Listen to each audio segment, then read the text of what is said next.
São 11 horas e 3 minutos, 28 graus a temperatura em Foz do Iguaçu. Muito bom dia, começando agora o programa Contraponto, a Voz do Povo, aqui pelos 820 AM da Rádio Cultura de Foz do Iguaçu para todo o oeste do estado do Paraná, Paraguai, Argentina e todo o planeta pelo radioculturafoz.com.br. Nesta segunda-feira, 7 de março de 2016, dia de Perpétua e Felicidade.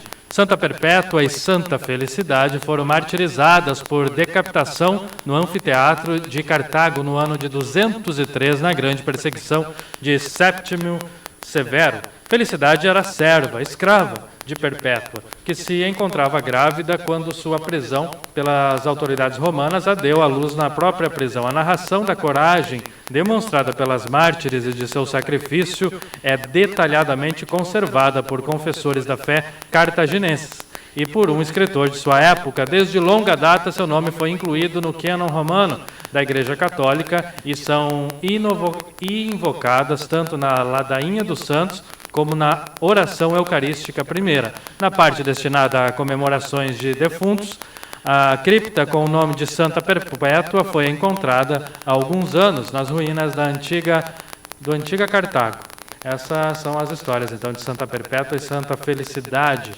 7 de março é dia do fuzileiro naval, dia do paleontólogo, dia do médico legista, dia mundial da saúde e dia da fundação da OAB, que não sei que idade tem a OAB, né? Mas hoje, então, dia 7 de março, é que foi fundado. Paleontólogos são aqueles que estudam escavações antigas, fósseis, esse tipo de coisa. Santa Maria, no Rio Grande do Sul, sei que tem bastante lá, que eles encontram lá ossos fósseis, de pré-históricos, no país também tem algumas cidades. O norte do país também, eu sei que no norte e lá no região central do Rio Grande do Sul tem esses estudos de paleontologia. Bom, em 7 de março, só que lá em 1694, foi a fundação da Casa da Moeda Brasileira. Olha só, em 1694 começava então a se produzir a moeda no Brasil, já em grande escala. Então, antes disso eram as trocas e também, imagino que moedas de bronze, de ouro, vindas de Portugal, imagino que eram comercializadas. Mas o que mais tinha mesmo era o escambo, era para troca, troca de mercadorias. Eu cultivava um porco, você cultivava uma galinha e a gente se trocava. Quando eu cansava de comer porco e você galinha, a gente trocava. Eu fico imaginando como é que é cultivar um porco. Mas mais ou menos assim, a troca era assim. Mais ou menos isso. Eu cultivava alguma coisa, você outra, como eu não podia criar e cultivar tudo, Com certeza. Então as pessoas se trocavam, viviam em comunidade. Isso nas cooperativas ainda é comum, Você repassa, aliás, até maquinário agrícola você compra com base nas sacas, de soja, café, essas coisas. Agora, era o verdadeiro espírito de viver em sociedade, Cooperativa, Em cooperativismo é assim, cooperativismo. Era o começo do cooperativismo. Uma pessoa dependendo da outra para viver em sociedade e sobreviver. Que hoje em dia, um por si, Deus por todos, e olha Mas, lá. na verdade, a gente depende, Depende, Mas só que hoje nós criamos mecanismos para fazer de conta que não dependemos, mas, na verdade, dependemos e muito. Um mecanismo cada vez mais sofisticado, mas as pessoas cada vez mais sozinhas, parece, Vivendo ali isoladas e toda a tecnologia, a internet, vai sair de casa para fazer o quê, Se você tem tantos atrativos dentro da sua casa. Isso é péssimo. Péssimo, principalmente para essa geração bem mais jovem que vem aí, eu acho isso péssimo. Uma sociedade individualista. Individualista e virtual. Não precisa nem sair para comprar nada, até, Você pode comprar pela internet, receber tudo. Se você tiver dinheiro, você pode viver dentro de uma casa sem sair e ter todo Mas se não tiver também, você pode sair pouco de casa, só para o necessário. Você pode comprar móveis, pela internet, às vezes custa até mais barato. E custa mais barato porque, você manter uma loja é uma coisa, você manter um depósito ali com o site vendendo é outro, bem diferente. Bem mais em conta. É o que acontece com o mercado dos tênis, Existe uma projeção de que em 5 anos não haverá mais lojas físicas de vendas de tênis. Inclusive o Estado do Paraná pensando como que vai fazer a cobrança de ICMS quando por exemplo, o tênis que você compra de um site, de um depósito que fica em São Paulo. Vamos combinar uma coisa? É muito atraso os caras estarem pensando nisso agora, É atraso, mas não perdem nada. Mas compra online existe há mais de 10 anos. Só agora eles estão percebendo isso? Mas algumas coisas já era tributada, que tem outras que não, estão pensando uma forma de fazer igual a Netflix, né? Eu perguntei pro presidente da Anatel, na sexta-feira esteve aqui, eu perguntei se Netflix era um problema para o governo. Ele falou para o governo não, é para as TVs a cabo, né? Mas o governo está pensando em tabelar já, em tributar o Netflix, né? É bom ele não fazer isso não, porque eu amo Netflix, para mim é a salvação da lavoura. E as pessoas estão deixando, cancelando a assinatura da TV a cabo e assinando o Netflix, que custa R$22, eu também. E você tem ali uma vasta programação, né? De filmes, de seriados, documentários, né? Não tem tudo, né? Mas eu gosto também da TV a cabo porque tem programas que são legais, né? Você sabe o que é legal do Netflix? Eu uso aqui, minha filha usa em Campo Grande, meu enteado usa em Curitiba. A mesma assinatura. É isso que é o bacana, né? E onde você tiver, se você tiver uma conexão de internet, você usa. Até no celular, né? Pelo smartphone. Bom, em 7 de março, eu nem sei como é que a gente começou a falar da Casa da Moeda, chegamos ao Netflix. Olha só. Em 7 de março de 1808, Dom João VI chegou ao Rio de Janeiro, acompanhado da família real e outras 10 mil pessoas da corte portuguesa. O monarca deixou Portugal depois que o país, invadido por Napoleão, foi dividido entre França e Espanha no Tratado de Fontainebleau. É mais ou menos essa a pronúncia? Fontainebleau, uma coisa assim. E quem lê o livro 1808 tem ali uma outra visão. Para quem estuda história é muito interessante, porque ele dá... A história do Brasil ela tem muita coisa que se perdeu ao longo dos tempos e muita coisa que se mudou e virou ali um verdadeiro circo, né? Muitas versões. Muitas versões e muitas levando para o lado mais engraçado da história, Dom João VI e uma caracterização de todo mundo, né? E a Rainha Louca, e o Dom João VI medroso, e o Dom Pedro II depois um namorador, né? Então, mas não é bem assim a história. Em 1808 ele traz muito interessante a vinda da corte portuguesa para o Brasil, e inclusive narra o seguinte: a corte portuguesa não precisava ter vindo para o Brasil por medo da França, porque os soldados franceses vieram caminhando até Portugal, chegaram cansados e o exército português conseguiria combatê-los, né? A tropa de Napoleão, que Napoleão não chegou a vir, né? Acho que não chegou a vir, só mandou uma tropa, né, para Portugal, para Lisboa. Mas mesmo assim Isso acabaram vindo. Isso é subestimar Portugal, hein? Não vai o capitão e ainda manda uma tropa a pé. Cansada, a cavalo, a pé. Imagina. Grande parte a pé, outra a cavalo, era assim mesmo na época, né? E encontraram, assim que chegaram em Portugal, não encontraram quase que ninguém, né? Ninguém da corte, pelo menos, né? Que a corte inteira veio junto com Dom João. E aí começaram os títulos no Brasil, o barão, a baronesa, o conde, não sei o quê, porque essas pessoas que vinham de Portugal precisavam ser agraciadas de alguma maneira. E aí receberam, era o duque não sei das quantas, o dom não sei o quê, o barão não sei das quantas, aí tinha uma... Nunca se entregou tanto título na história de um país como nesse período aí que Dom João VI veio para o Brasil. Mas tem uma reminiscência ainda da família real no Brasil, né? Que mora, acho que em Paraty, Petrópolis, né? No Rio de Janeiro. Inclusive tem uma parte absurda. do... Não existe nada mais fora de moda, né? Parece. Mas é uma questão até, eu acho que cultural. E tu sabe que eles recebem uma contribuição do governo brasileiro, né? A família real brasileira, que existe, né? A família real brasileira existe. Lembra-se, há uns anos atrás, uns 3 ou 4 anos, o príncipe esteve em Cascavel, foi, né? De Bragança, não lembro, Orleans de Bragança, o primeiro nome dele eu não lembro. Ele é o príncipe brasileiro, né? E jantou numa boa. Veio até Foz, passou por aqui, porque veio de avião, né? De avião até aqui, a Cida viu ele lá. Viu não? Teve um jantar com o príncipe. Ela jantou com ele, você não está entendendo. Ela já está querendo. Você não quis virar princesa? Não te convidou para ser princesa? É a musa da torcida. Ontem o Dr. Nelson Rodrigues mandou, escutando o jogo, a transmissão do jogo do Foz Futebol.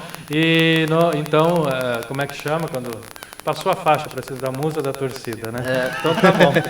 Vamos fazer uma faixa para ela e no próximo jogo ela vai com a faixa.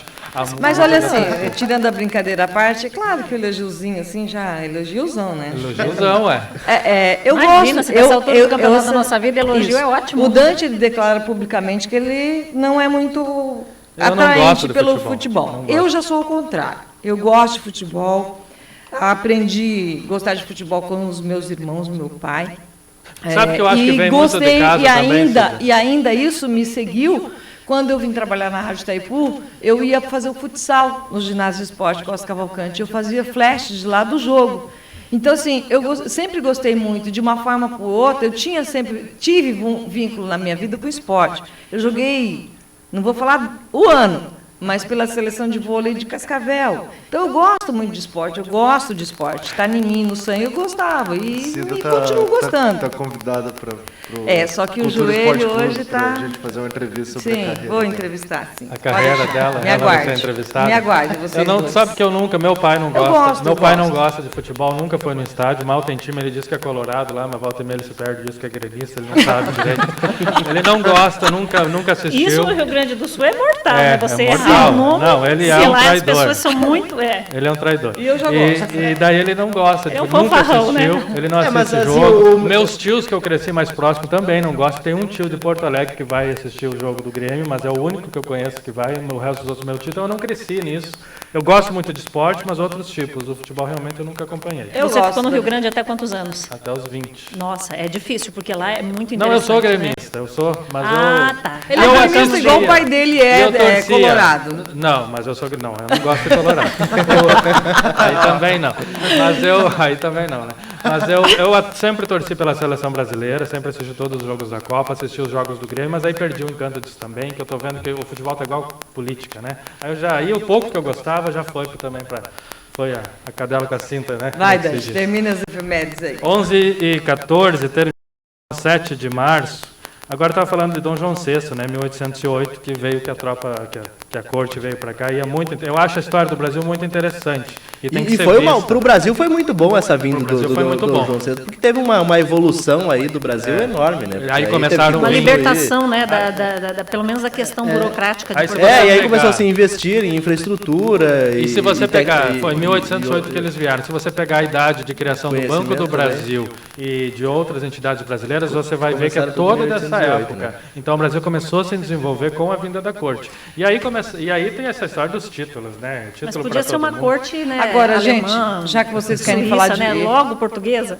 Vocês querem falar de efeméride, Júlio? Eu outro dia me peguei ali, porque todo dia a gente faz, doutor Nelson fala, pesquisa tal data, pesquisa isso. É claro que às vezes escapa alguma coisa, porque são inúmeras datas, é igual a história, né? Tem dia que tem 3, 4, 5 santos num dia.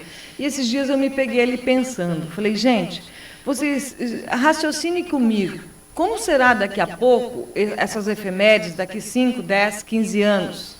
Com relação às operações Lava Jato, preso, daí vem no dia, né? Fulano.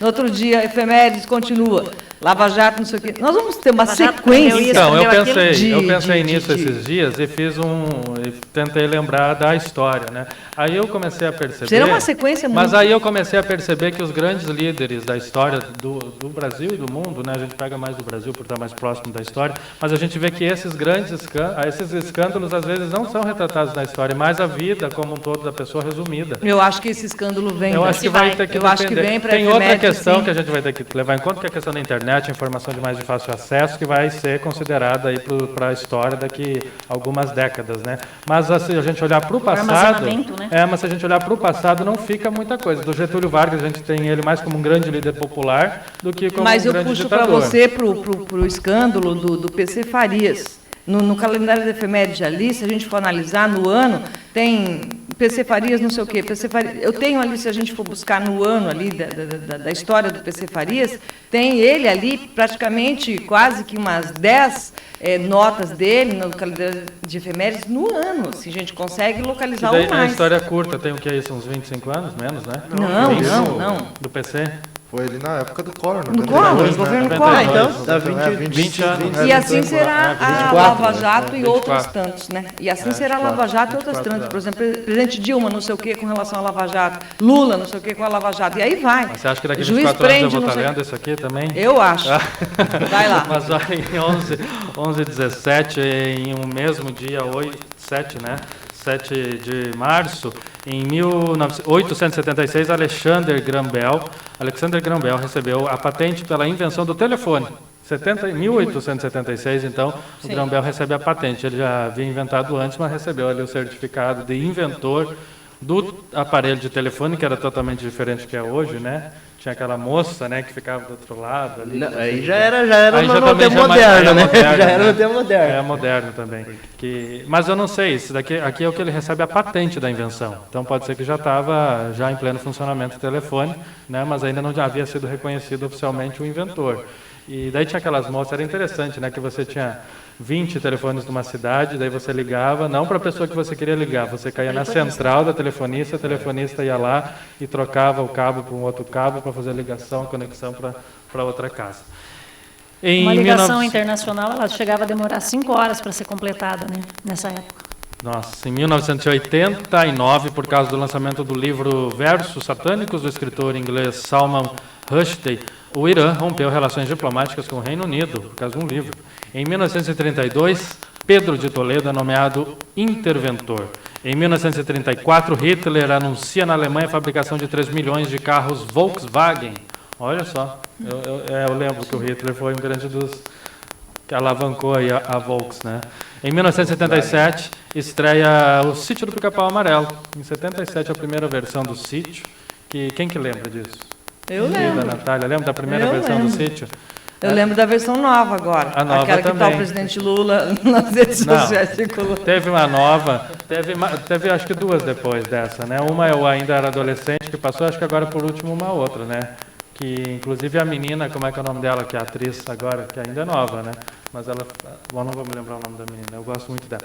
Mas o Sítio eu acho uma história fantástica, né? Eu tenho a coleção completa do Monteiro Lobato, dos livros que tem o Sítio. São 10 livros, muito bons. E o Sítio é uma história fantástica, a história do Sítio Pica-Pau Amarelo, né? Deviam se repaginar ela e voltar com uma nova edição. Eu acho que era um... Agora tem alguns movimentos que querem colocar como racismo as histórias do Monteiro Lobato, né? Saci Pererê. Também né? A Dona Benta, né? Mas por que Tem várias Anastácia, questões. É a tia Por que a Anastácia, tia Anastácia, coitada? É porque Elas são negras. São negras. Ué, qual o problema? E Podia ser a branca. empregada, Não, é que, na verdade, né? uma corrente quis falar que os livros do Monteiro Lobato tinham que ser parados de ser ensinados na escola, por causa que era racismo, mas tem que entender tudo em seu No tempo. seu O tempo que foi no escrito, contexto, né? Tudo tem um Mas a gente contato. fala dessa questão de contexto, mas se você for ao Rio de Janeiro hoje, você pega ali na Orla, você que eu sei que vai mais para lá, é assim, aquelas negras vestidas de branco, ou empurrando um carrinho de criança, ou empurrando um senhorzinho, né, um idoso. são Diz que babás. no Rio de Janeiro, até hoje, é uma questão de status você ter um funcionário negro. Jesus. Você acredita Isso é nisso, na Zona Cida? Sul. Na Zona Sul. Tem algumas É um coisas absurdo. assim. Agora, a Só história que isso é uma coisa que se você não for lá e ver, porque salta aos olhos quando você está lá. Salta aos olhos, porque é muito, muito, muito. Tem Mas muito... talvez seja uma coincidência também pela grande população Não, negra que tem no Rio não de é, Janeiro. não é. Né? Aí eu fui perguntar para quem mora lá, me falaram, não, aqui é uma questão de status, você tem um funcionário negro acho até e que veste de branco. Mais da bonitinho. metade da população do Rio é negra.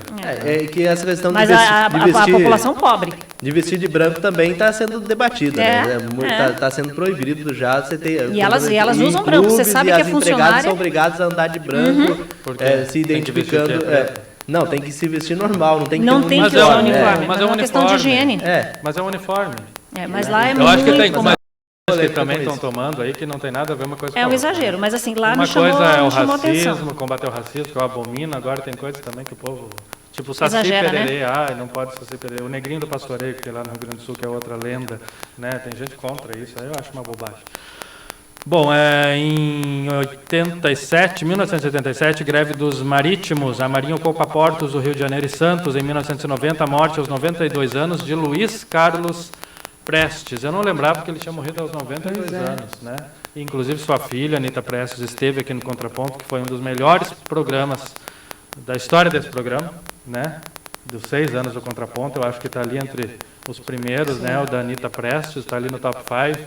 Né? Eu acho até que, não sei se está em primeiro, acho até, né? O melhor que nós tivemos, uma grande aula que ela nos deu aqui. Em 1987, já li, em 1997, numa operação não oficial na favela Naval, em Diadema, São Paulo, policiais militares assassinaram um homem com um tiro na nuca. A cena foi gravada por um cinegrafista amador e chocou o país inteiro. E em 1999, faleceu aos 70 anos o cineasta Stanley Kubrick, que, entre outros filmes, dirigiu o famoso 2001, Uma Odisseia no Espaço. São 11 horas e 22 minutos nesse momento e 28 graus a temperatura em Foz do Iguaçu. Tem sol e vai ficar como a temperatura, seu Júlio Afonso? Olha, Dante, a temperatura hoje é máxima atingindo 31 graus, estamos aí com 28,7 no momento. E a previsão é que não chova hoje, poucas nuvens no céu, só que amanhã a previsão já parte para a chuva. máxima de 33, variando aí 33, 30 na quarta, 30 também na quinta. Então amanhã e quarta-feira previsão de chuva. Aí na quinta-feira volta o tempo seco aqui para a cidade de Foz do Iguaçu. Hoje o pessoal pode ficar tranquilo que não vai chover. E esse tempo fresco continua, né? O sábado... As mínimas são quais aí? Olha, hoje a mínima é 19, amanhã a mínima é 18, 20... Né, se mantendo nessa média aí. Temperatura. Tá bem gostoso o tempo, né? Eu acho que o pessoal tava com saudade já do friozinho. À noite, principalmente. Né? Eu tô. E à tarde esquenta, né? O sol é bem quente à tarde, mas não é aquele abafado. Então o clima já mudou. Anda bom. 11 horas e 23 minutos, 28 graus, ponto 7, a temperatura em Foz do Iguaçu. Você acabou as efemérides aí, Dante? Eu terminei. Eu só tenho uma que eu acho que é importante destacar, que em 7 de março de 1274 morreu São Tomás de Aquino. É um dos santos mais importantes aí da Igreja Católica, acredito. São Tomás de Aquino. São Tomás de Aquino. Ele o quê? Nasceu? Faleceu hoje, aniversário de morte. 1274. 274, São Tomás de Aquino. A gente estuda muito São Tomás de Aquino no curso de Direito. Qual o motivo? Ele foi ele é um dos grandes pensadores, né, de liberdade. Não me pergunte a corrente que ele defende, porque, olha, são tantos pensadores e são tantos... Júlio, você que está mais no começo do curso, é bem no comecinho, vai, te botei na fogueira, né? São Tomás de Aquino. 11 horas e 24 minutos, depois ele fala disso. Natália Pérez, me diga qual é o teu comentário sobre saúde, né? Hoje nós vamos voltar a falar sobre saúde. Muitos pacientes do SUS... têm sido procurados, né, têm feito parte aí de um rol de pessoas, de vítimas de pelo menos de uma tentativa de golpe, que é assim, a pessoa descobre o nome de algum paciente, pega o telefone de um parente e liga, né, acho que hoje de novo aconteceu, ligaram hoje pela manhã aqui na rádio, pedindo para que a pessoa faça depósito para que esse paciente se submeta a algum tipo de exame diferenciado que não estaria disponível. Então, isso não existe. Tá? O que a gente vai falar hoje é sobre o que pode e o que não pode ser cobrado nos planos de saúde e no SUS. No SUS não pode ser cobrado nada, absolutamente nada. Nada, nada, nada. Existe uma situação, muitas vezes, que não é cobrança do SUS. A pessoa está internada e o médico que a assiste, às vezes, ele tem conhecimento de um medicamento que não está disponível, ou porque acabou, ou porque realmente não está disponível no rol de medicamentos do hospital ou do posto de saúde, e que ela sabe que aquele medicamento seria melhor. O médico pode, evidentemente, indicar, e a pessoa tem a opção de comprar fora ou não. A gente sabe que, às vezes, até esparadrapo e gás as pessoas têm que levar para o hospital quando falta, né, para fazer um curativo. Eu já vi casos assim. Mas não é uma obrigatoriedade. O Sistema Único de Saúde, tudo que for prescrevido para o paciente, ele tem que bancar. No caso... Ou seja, o SUS não pode cobrar nada. Absolutamente nada. Nada. Não pode cobrar taxa de cirurgia, não pode cobrar remédio, não pode cobrar nada. Exames complementares, nada. Porque o médico do SUS, ele deve atender tendo em mente os recursos que ele tem disponível na unidade onde ele está atendendo. Como eu disse antes, às vezes você sabe que tem um medicamento que é melhor, mas que o SUS não fornece, o médico pode sugerir para a família. Né? Eu acho tranquilo isso, a família compra se quer. Ou às vezes porque o medicamento está faltando, fala, olha, teu filho, tua esposa, teu irmão precisa desse medicamento, mas nós não temos no SUS, está em falta. Não foi comprado, acabou, por qualquer motivo sempre falta remédio no SUS. Então, nesse caso, a pessoa ela tem a opção de comprar ou não. Tá? No caso dos planos de saúde, também não pode ser cobrado nada. Recentemente, no ano passado, os médicos começaram a cobrar uma taxa de parto. Isso é errado, não pode cobrar. Tanto o Ministério Público quanto o Ministério da Saúde, eles... Os planos de saúde? Os planos de saúde. Você não lembra, ano passado deu uma confusão danada que os médicos começaram a impor a cobrança de uma taxa de parto. Para fazer o parto, os médicos cobravam uma taxa que variava até 2, 4, 6 mil reais, dependendo do médico. Porque eles diziam assim que tinham que ficar à disposição da paciente naquele momento, principalmente quando ela não queria o parto via cesárea. Então, você tem que esperar o tempo do bebê, né? Mas aí é porque eles ganham mais com a cesárea e estavam perdendo com o parto normal, provavelmente. É porque, assim, os planos de saúde, de verdade, eles remuneram mal os profissionais. Pelo tanto que é cobrado dos pacientes que têm plano de saúde, o que eles repassam para os médicos realmente é muito baixo. É muito pouco mesmo. Então, os médicos, para forçar a melhora dessas tabelas de remuneração, eles acabaram incluindo esse pagamento. O Conselho Médico, o Conselho Federal de Medicina, o CFM, ele aceitou, né, e falou, não, tudo bem, se quer cobrar, a paciente tem opção de pagar ou não. Agora, pensa bem, você faz um pré-natal, até 9 meses com o médico, daí chega na hora você tem que trocar o médico que vai fazer seu parto, porque ele simplesmente vai cobrar para você uma taxa, você já paga um plano de saúde. Ter um filho já é caro, um pré-natal é caro, então não pode. Outra coisa que eu queria comentar hoje é sobre o direito a acompanhante, tanto no SUS quanto nos planos de saúde. A gente fala sempre SUS e plano de saúde, porque o atendimento do particular é sempre uma coisa muito mais tranquila, né? Você paga, meio que você pode tudo. No SUS, quem é que pode ter acompanhante full-time, 24 horas? Menores de 18 anos, então são considerados crianças, até 18 anos você pode. Maiores de 60 anos, tá? Gestantes, né?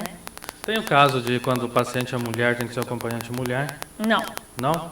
Não e se tem. o quarto for uma enfermaria só de mulheres? Não tem, porque se, por exemplo, Não tem uma outra pessoa. gestante, Ou- normalmente quem vai ficar com ela é o marido. Ou não tem outro familiar, né? Que não É. tem uma- Não. Obviamente ele não vai poder ficar usando aquele banheiro ali para tomar banho, né? Ele vai ter que, acho que, buscar um outro. Isso depende muito de cada unidade hospitalar. Natália, me dá só um minutinho, são 11h29, o Eli Silva está na linha com a gente. Eli, por onde você anda? Bom dia. Muito bom dia, Dante. Bom dia aos ouvintes do Contraponto. Nós falamos ao vivo aqui da 6ª Subdivisão Policial. Dante, uma ocorrência agora pela manhã, aliás, está em andamento aqui na 6ª Subdivisão Policial, deu termo circunstanciado de desacato. O que teria acontecido? Uma casa ali na Avenida Morelitas, segundo informações do pessoal do Exército, eles teriam ido juntamente com os agentes do CCZ para fazer a averiguação. E no local parece que a gente teria afirmado de que teria larva. O proprietário disse que não, que ele joga veneno na piscina, cloro, que não seria e tal, pediu para ela mostrar, não foi achado inclusive a larva, mas houve um estresse de desacato. Segundo informações dos soldados do Exército, houve um desacato também do pessoal do CCZ. O proprietário da residência, inclusive, deu entrevista para a Rádio Cultura e ele disse que não. Em nenhum momento ele desacatou, que ele abriu os portões, disse que a casa está lá, que a imprensa, se quiser lá fazer foto, pode fazer. Disse, até pediu desculpa, falou, se houve alguma coisa da minha parte que eu falei que de repente eles levaram como desacato, desculpa, eu estou abrindo a porta, até porque nós estamos. Em nenhum momento ele se mostrou ao contrário do trabalho. Só que, infelizmente, acabou dando um termo circunstanciado, está aqui na 6ª Subdivisão Policial, vai responder o termo e vai ser visitado, vai para casa. Inclusive ele veio até com a filha dele aqui, não veio nem com a viatura, não veio nem conduzido com a viatura. O pessoal do Exército disse que só vai se manifestar através do sargento do Exército para poder falar. A polícia militar que só conduziu aqui, veio aqui, trouxe o pessoal do Exército, também não quis se manifestar, mas deu termo circunstanciado. Lamentável. Mas pelo que a gente percebeu aí, houve um estresse de momento e a coisa veio parar na 6ª Subdivisão Policial. A matéria vai pro ar completa amanhã no Jornal da Cultura, tá certo? E a gente até ouviu o proprietário, em nenhum momento ele se disse contra não, mas pelo menos, infelizmente, foi o que aconteceu nessa casa na Avenida Morelitas, Dante. Muito bem, Eli, 11h31, Eli acompanhando essa situação. E a Natália continua aqui comigo falando agora sobre acompanhante no quarto do SUS e o privado, né? O privado depende daí do teu plano, né? Do teu plano. Normalmente o privado você tem direito a acompanhantes 24 horas, independente da sua idade. É que daí tem gente que tem um Porque plano... você está no quarto, né? Tem o plano que você pega um quarto sozinho e o plano com um quarto compartilhado, né? Geralmente Isso, duas pessoas. Tem exatamente. uns que oferecem até 4. Na verdade pode até 4, mas até é que 4. Normalmente, quando se chama enfermaria pelo plano de saúde, você pode pôr até 4 camas num quarto. Normalmente o que os planos de saúde fazem é colocar 2. Tá, então o vereador Gessani está aqui, ele vai participar do programa, ele me lembrou bem com relação aos medicamentos de uso contínuo, aqueles medicamentos mais caros que os especialistas receitam na rede pública de saúde. Esses medicamentos, mesmo você não estando internado, você tem direito, né? Você tem que pegar essa sua receita e ir atrás desse medicamento nas farmácias ou até na regional de saúde, né? Você protocola no protocolo geral do município pedindo medicamento, porque porque a saúde pública, a secretaria não pode comprar porque não está na rede básica de saúde. Então você protocola, o município tem que te dar uma negativa a dizer não está na rede pública. Aí nesse caso o paciente ele pode entrar pedindo, na questão o juiz determina a compra, e aí sim o município pode comprar. Então tem medicamentos que custam mês 4, 5 mil reais. Nesse caso, protocola no município, o município vai te dar uma negativa, aí esse é o caminho legal, que tem que Não, ser. mas muitas vezes, ô vereador, esses medicamentos você consegue lá na Regional de Saúde, porque eles são de responsabilidade do governo do Estado. Mesmo assim, eles pedem, o município tem que dizer que não vai comprar. Sim, mas daí o ideal é você entrar contra o governo do Estado. A César o que é de César, né? Porque eles recebem verba para comprar isso. Para você entrar no Estado, você tem que ter a primeira negativa do município, entendeu? Então tem que protocolar. O município tem que dizer que não tem para poder... E isso foi até um projeto que foi vetado pelo vereador Gessani para que o município tivesse aí um prazo de 15 dias. 7 dias, né, para dizer não, né? Para agilizar. E foi vetado o projeto. Porque é absurdo, né? Se não tem, pronto. Diz na hora. Se você protocola, ele vai junto com o protocolo da retirada de uma árvore, da tampa de bueiro. E demora quanto tempo hoje? Hoje o prazo normal é 30, mas pode se alongar até 45 dias. Eu acho que quando entra na justiça, naqueles casos, principalmente quando é um medicamento importado, né? Não. Mas aí que precisa da autorização da justiça. Autocusto, nós estamos na básica, na cesta básica, já tem que entrar. Esses tempos atrás tinha um paciente de câncer, a médica que o assistia recomendou para ele um medicamento que na ela estava existia o remédio, né? O Estado tinha esse remédio, mas a recomendação de uso para esse remédio na rede pública era para uma outra doença, tá? E a médica queria que ele tomasse, porque ele tinha que elevar o grau de glóbulos, tinha que elevar para ele poder se submeter a um transplante, ele tinha que elevar o grau de imunidade. Então esse remédio não estava especificamente para portadores de câncer, mas a médica tinha receitado para ele e o Estado não dava. Aí a gente entrou com uma ação para que o Estado desse para ele, né? E é tranquilo, é super tranquilo. Tá, então vamos falar agora de quem tem direito ou não a acompanhantes. Então, pacientes de drogadição, gestantes, menores de 18 anos, maiores de 60 anos, portador de necessidades especiais, né? Todos esses casos, eles podem exigir, né, que tenha um acompanhante o tempo inteiro. Esse acompanhante tem que ter condições de dormir no hospital e tem que receber as 3 refeições, café da manhã, almoço e jantar, sem nenhum custo. O acompanhante tem direito à refeição? O acompanhante tem, claro. Ah, é? Isso Sim. Acontece, geralmente? Olha, eu me lembro que uma época no Hospital Municipal era servido, sim. Hoje eu não sei como é que está a política do Hospital Municipal. Daqui a pouco a Patrícia está aqui, dá até para questioná-la. Mas é obrigação. Tá. É obrigação Natália, do nós SUS. Estávamos falando aí, com Gessani isso, e falando sobre os medicamentos, quais deles que não há na rede de saúde, que quando a gente tem que pedir, então, para o Estado, né? O Ademir, que é o chefe da 9ª Regional de Saúde, está na linha com a gente. Ademir, bom dia, obrigado pela ligação. Bom dia. Eu estava ouvindo você falar e o Gessani fez uma intervenção muito interessante e digo assim, não está contradizendo a Natália, mas a informação tem que ser bem dada e desculpe intervir. Imagina, é um prazer. A gente está aqui falando realmente e toda informação que venha contribuir para o esclarecimento é super bem-vinda, Ademir. Perfeito. Então é o seguinte, nós temos uma situação que se chama RENAME, Relação Nacional de Medicamentos, e a REMUME, Relação Municipal de Medicamentos. Por que isso? Porque no ano anterior se faz todo o planejamento para a compra de todos os insumos da área de saúde do ano seguinte. Quem compõe essa comissão são médicos, farmacêuticos, bioquímicos, enfermeiros, etc. Esse grupo multiprofissional que tem lá na União, lá no SUS, tem nos estados, nas capitais, na Secretaria de Estado da Saúde e nos municípios. Esse grupo define para o ano seguinte, através de um estudo técnico, quais são os medicamentos necessários para aquelas patologias vigentes e existem e também... Atualizam as listas, né? O quantitativo. Não é porque o Estado que tem que comprar ou o município tem que comprar. Então, essa necessidade existe por quê? Porque são recursos públicos. Então, definidos esses valores, esses quantitativos e valores, passa-se a fazer a licitação e se compra todo esse material para o ano seguinte. Ocorre que alguns médicos, muitos médicos, prescrevem medicamentos que não estão nem na REMUME nem na RENAME.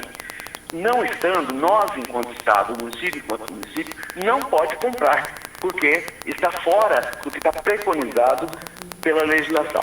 Então, quando vem a prescrição, chega no município ou no Estado, nós temos que fazer uma negativa por escrito, que vai ao médico prescritor, e o médico prescritor diz, eu aceito essas e essas opções. Ou ele diz, não aceito nenhuma dessa opção, eu quero essa que eu prescrevi.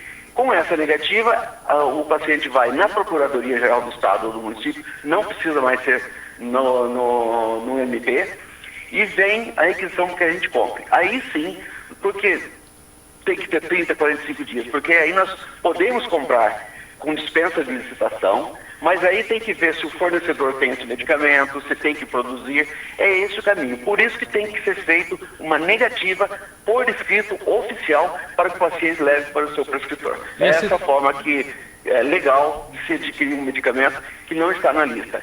E o Gessane, acho que não sei se você, o Gessane, falou com relação aos preços. Tem medicamentos, Gessane, que custa na praça você comprar lá numa farmácia R$35, R$36, e dessa prescrição custa R$1.000, R$2.000, R$3.000. É a indústria farmacêutica buscando lobby, ganho, né? E abusando do ganho em cima da saúde pública. Ademir, e o prazo do pedido desse medicamento até a pessoa conseguir é de mais ou menos quanto tempo? Então, isso que eu falei, depende se o fornecedor tem. Às vezes o medicamento tem que ser produzido, não existe na rede, não existe no comércio, tem que ser buscado, comprado num fabricante. Então depende disso, mas o cadastro, o registro é 30 dias. Entendi. O Gessane tinha feito um projeto para o prazo de 15 dias para negativa, né? Para a prefeitura dizer que não tem. Né? Não, o que o Ademir está explicando é que você não precisa mais entrar na justiça, né, Ademir? É que agora está autorizada a compra direta de medicamentos sem licitação, desde que seja prescrito pelos médicos, é isso? Não. Tem que haver um documento oficial para que nós compramos. Sim, então, mas você disse, depois da negativa... Isso, vai para o médico prescritor, o médico prescritor não aceita e mantém a prescrição dele, aí vai para a Procuradoria. O paciente ele pode ir no MP, pode ir no Ministério Público, mas se ele for na Procuradoria-Geral do Estado, com o documento da Procuradoria nós já podemos comprar. Onde tem a Procuradoria-Geral do Estado? Aqui em Foz do Iguaçu? Aqui em Foz do Iguaçu, próximo ao fórum. Antes do fórum, ali não me lembro o nome daquela rua, paralela a Pedro Basso. É um prédio novo. Ali tem a Procuradoria. Mas quando a pessoa vem aqui com a prescrição médica, com a sua receita, ele já sai daqui devidamente orientado. Aliás, isso nós registramos na ouvidoria. É a partir de uma demanda dentro da ouvidoria que se inicia o processo de compra. Ademir Ferreira, obrigado pela ligação, pelo esclarecimento, né? Fique à vontade de sempre que estiver nos ouvindo e surgir um assunto assim, esclarecer e ajudar a debater o tema, tá bom? Ok, a Rádio Cultura é nossa parceira, por isso que é importante dar esse esclarecimento para todos os nossos ouvintes. Muito obrigado. Muito obrigado, eu que agradeço, um bom trabalho. Ademir, chefe da Dona Regional de Saúde. São 11h41. Você tinha terminado o seu comentário? Tinha sim, então, tinha tá sim. bom. Era só falar mesmo a respeito de quem tem direito a acompanhante, né? E lembrar, né, que o acompanhante tem direito à acomodação digna e também às 3 alimentações diárias. Essa acomodação digna é bem difícil em hospital público. Porque assim, o que a gente diz não tem digna, espaço. O que pode ser uma daquelas poltronas uma cadeira, uma cadeira não dá, né? Ninguém vai dormir numa cadeira. É difícil. São 11h41. Agora eu vou para o intervalo comercial e já volto com o programa Contraponto, A Voz do Povo.